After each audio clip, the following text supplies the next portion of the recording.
नमस्कार, न्यूज 31 उत्तराखंड में आप सभी का स्वागत है। मैं आपके साथ हूं रितु बसंत। राज्य के डिग्री कॉलेजों में पढ़ रहे छात्र छात्राओं के असाइनमेंट ऑनलाइन सबमिट करने का मामला छात्रों की बड़ी समस्या बना हुआ है। बागेश्वर महाविद्यालय में छात्र छात्राओं से ऑनलाइन असाइनमेंट मंगवाने जाने का विरोध करते हुए एबीवीपी के जिला संयोजक अंकित ऐठानी ने इस संबंध में यहां के प्राचार्य को ज्ञापन सौंपा है, जिसमें कहा कि कॉलेज के अधिकतर छात्र दुर्गम क्षेत्र में रहते हैं, जहां पर मोबाइल नेटवर्क की व्यवस्था भी नहीं है। ऐसे में कई छात्रों के पास सूचना भी नहीं पहुंच पाई है। इसके लिए छात्रों ने उचित निर्णय लेने की मांग की गई है।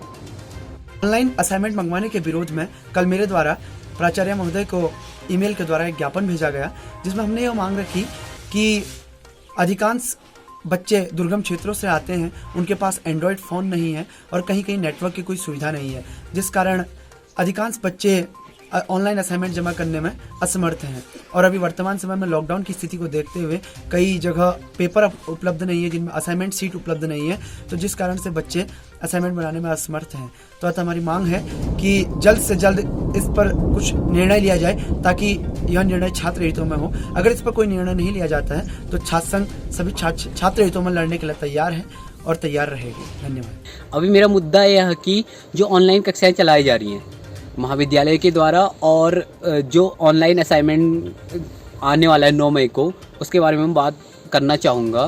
क्योंकि हम कई छात्र ऐसे हैं, बागेश्वर के हैं, कपकोट के हैं, गरुड़ के हैं, काडा के हैं, जो नेटवर्क विहीन क्षेत्रों में रहते हैं, मतलब जिनके घरों में नेटवर्क नहीं आते। तो मैं कॉलेज प्रशासन से और सरकार से यह जानना चाहूँगा कि आपने यह जाना कि उनके घरों में नेटवर्क नहीं आ रहे हैं, तो कैसे ऑनलाइन कक्षाएं पढ़ रहे होंगे और कैसे वो ऑनलाइन असाइनमेंट जमा करेंगे। तो बड़ा खेद होता है कि आप निर्णय ले लेते हैं, लेकिन आप छात्रों की बात तक आपको पता नहीं होती है। आपने किसी टीचर से जाना भी नहीं होगा कि कितने छात्र उनके ऑनलाइन कक्षाओं में रेगुलर अटेंडेंस देते हैं और कितने छात्र उनसे रेगुलर टच में रहते हैं। हम ऐसे क्षेत्रों में रहते हैं जहां बात करने तक के नेटवर्क नहीं होते हैं, तो ऐसे क्षेत्रों से कम कैसे हम ऑनलाइन कक्षाएं रेगुलर पढ़ें और कैसे हम लगातार ऑनलाइन असाइनमेंट जमा करें। तो मैं आपसे निवेदन करूंगा और कि अपना ये निर्णय वापस लेने के प्रयास करें, और सभी छात्र जो नेटवर्क विहीन क्षेत्रों में हैं वो भी यही चाहेंगे कि आप अपना ये निर्णय वापस लें, क्योंकि कहीं ना कहीं ये नेटवर्क कवरेज एरिया और नेटवर्क कवरेज से बाहर एरिया वाले छात्रों में भेदभाव पैदा करेगा। लॉकडाउन के चलते महाविद्यालय में जो छात्र छात्राएं अध्ययन करने के लिए आते थे, वो अपने दूरस्थ गाँव में चले गए हैं, जिनको यह ऑनलाइन कक्षाएँ वो ऑनलाइन असाइनमेंट की जानकारी नहीं मिल पा रही।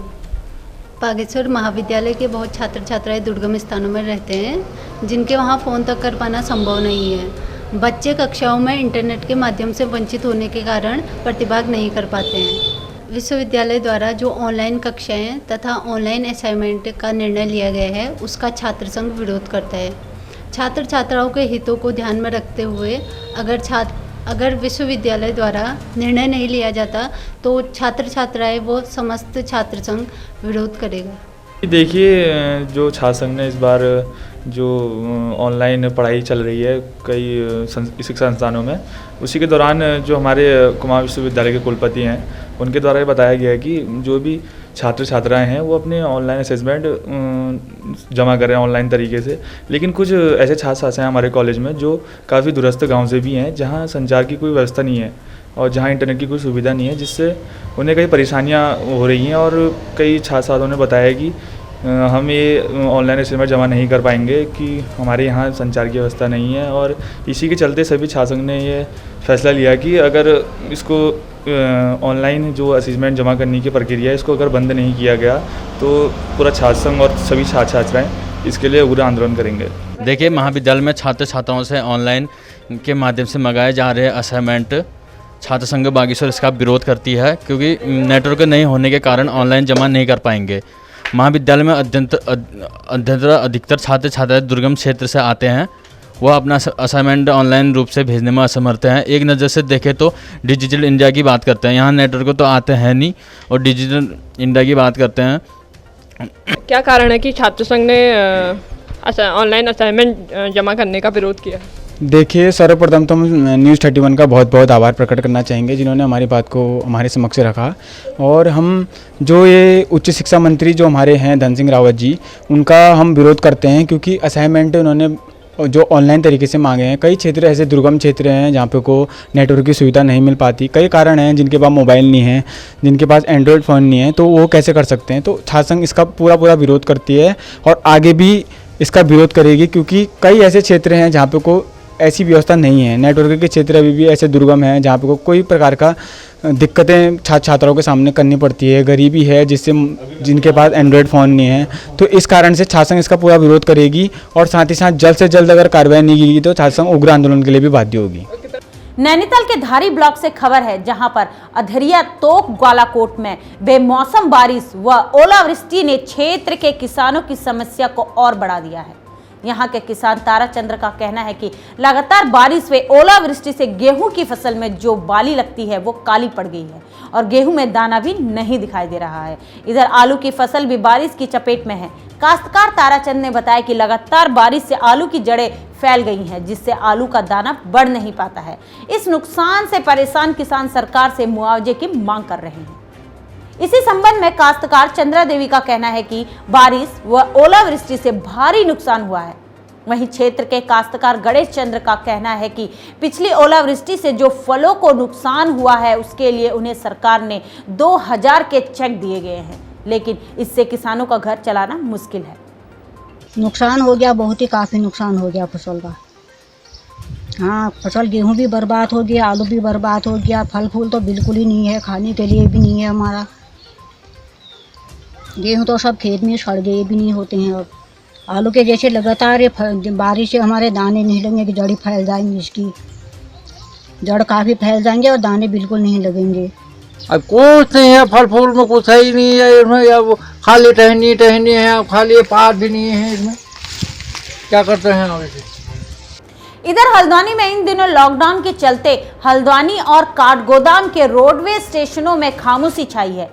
हालांकि रोडवेज की अधिकतर बसें राज्य के बाहर फंसे लोगों को उनके घर वापस पहुंचाने की कवायद में भेजी गई है।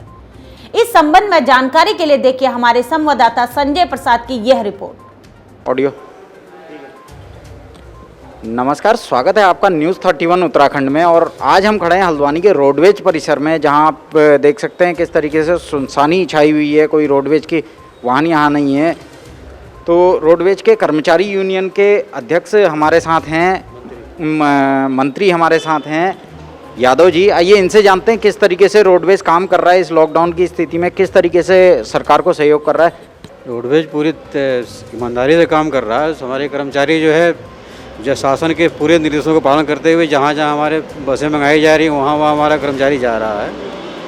इस आज अभी जा रहा है।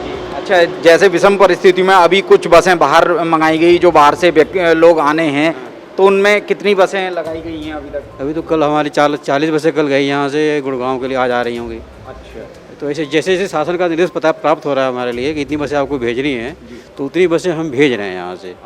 कुछ बसें हमारी गोलापार स्टेडियम में चली जा रही हैं, फिर वहाँ से भेजा जा रहा है।